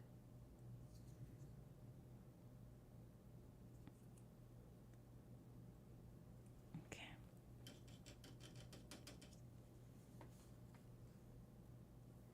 And there's a little bit of the grapes that did not get grapified.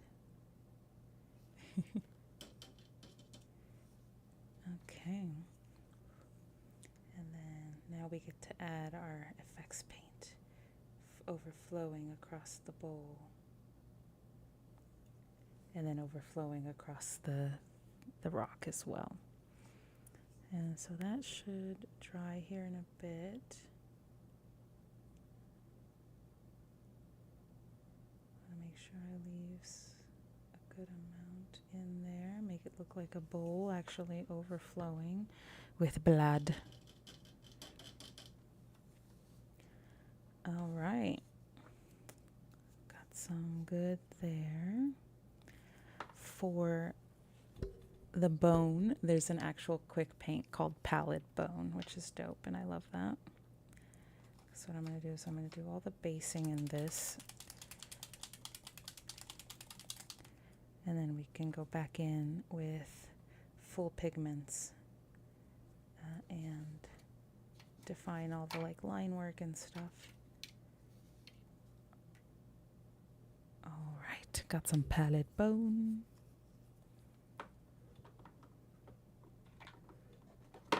Ooh.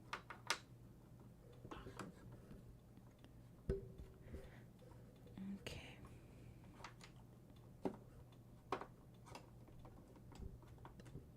Gotta organize myself. There we go.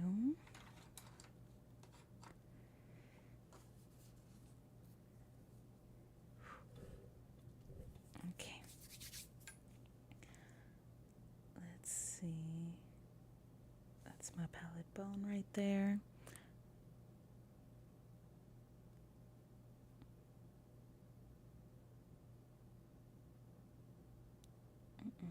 Oh, that was brown. Oh, we did not want that. Good news is these quick paints are fairly easy to wipe off when they're still not dried. So you don't have to worry too much about making mistakes with them if they're not dry yet. There we go. Because the Pallid Bone is a lot lighter than the brown. Don't want them mixing at all.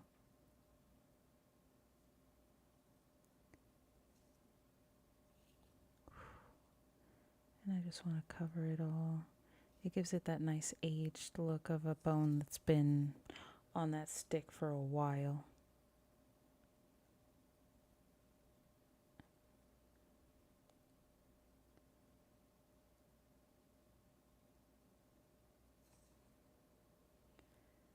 It's really cool. It reminds me of a character in one of my favorite book series, the Sword of Truth series by Terry Goodkind. I just love that story.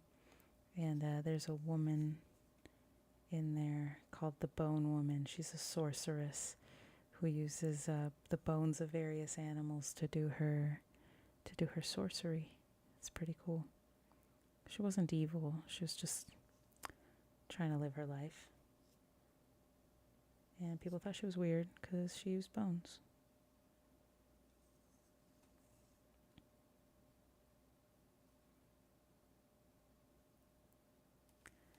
Okay, I like that. I like that bone look.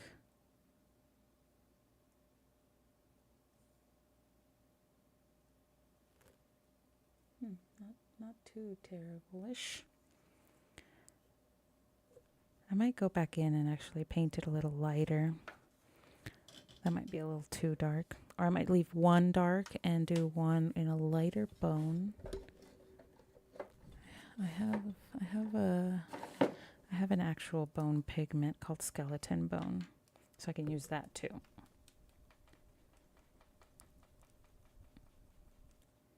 All right.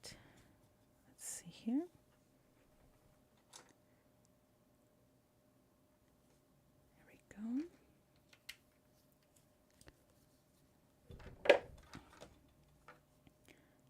And then since they're two different, it could be like one got put on there a lot later than the other one.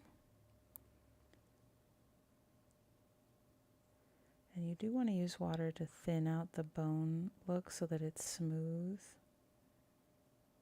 over the painted portion of the miniature that you want to look like bone. Otherwise, it loses that quality.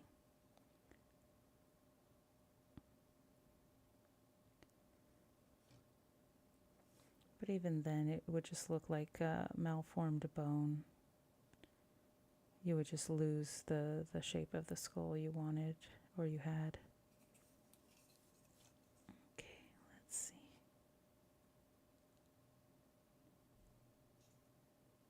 Whew.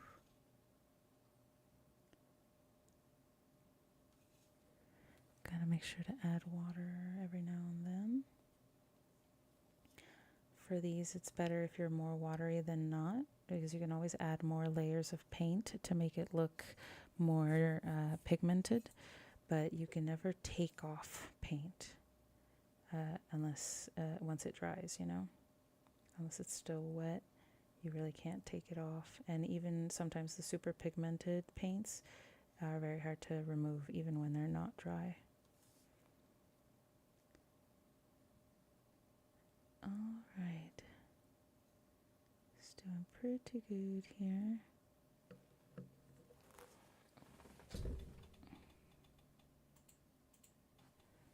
Okay, there we go.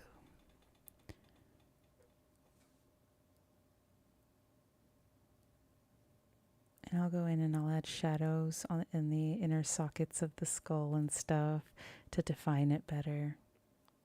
Make it look like an actual skull.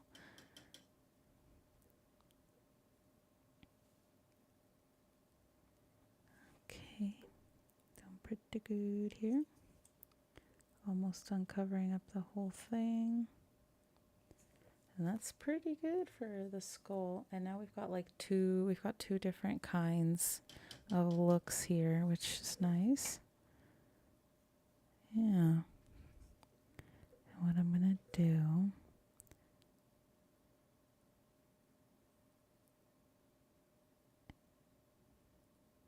is maybe define little portions of the other one.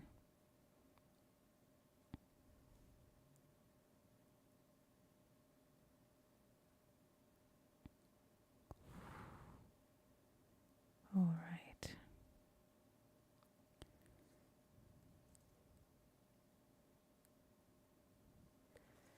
Yeah. Add some definition on here or something.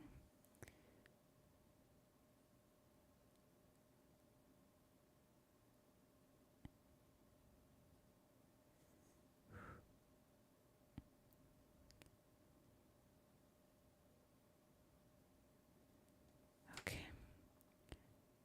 Little lines, little tiny lines. Helps define the bone. Make it look a little less uniform all the way through.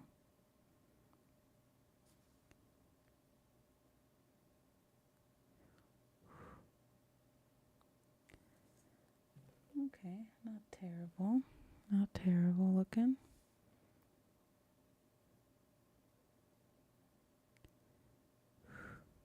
We got this. I like how this totem is looking. All right.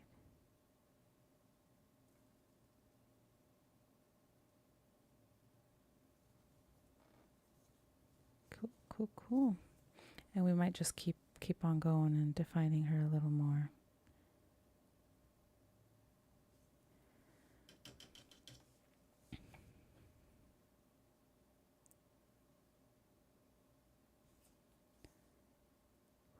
Spread that out a little bit. Make it look more natural. There you go. I like that.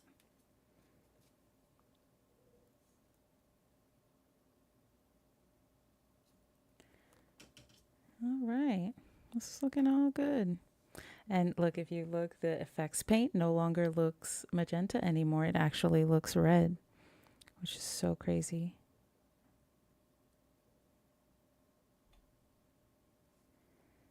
Yeah, you can always add more if you want it to look crazier or cooler. But I really like how that looks. Blood and Grapes. That's the name of this miniature. Yeah, I really like how that's coming out. All right. We'll continue this off next Saturday as I continue to make my way through my pile of shame. And I can do more. Thank you so much for joining me today. I really appreciated it while I finished off my tribal automaton. And I just need to get some Gorilla Glue to paint, to put it on its base. But I really want to thank you guys for joining me today. It was really awesome. If you like, go ahead and give me a follow. Really appreciate it. It helps me grow. You can also, if you like this content, you can also check out more of our Couple of Nerds content over on our YouTube, the Couple of Nerds Productions YouTube. And if you want to talk to us a little more, you can also join our Couple of Nerds Discord, and we're there all the time. Have yourselves a good night. Make sure to take care of yourselves because you're important. And I will see you next Wednesday, 6 to 8, for probably some more Project Zomboid. I've been really into that. But thank you so much, guys. Have yourselves a good night, and I will see you later. Bye-bye.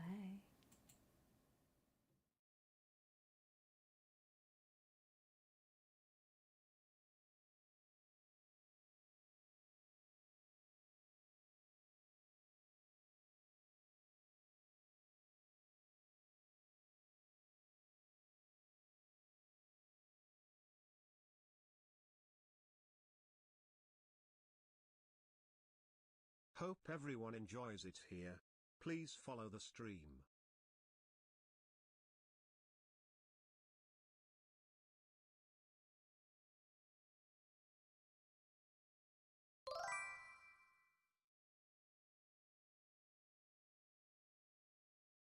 Welcome to DnDWife.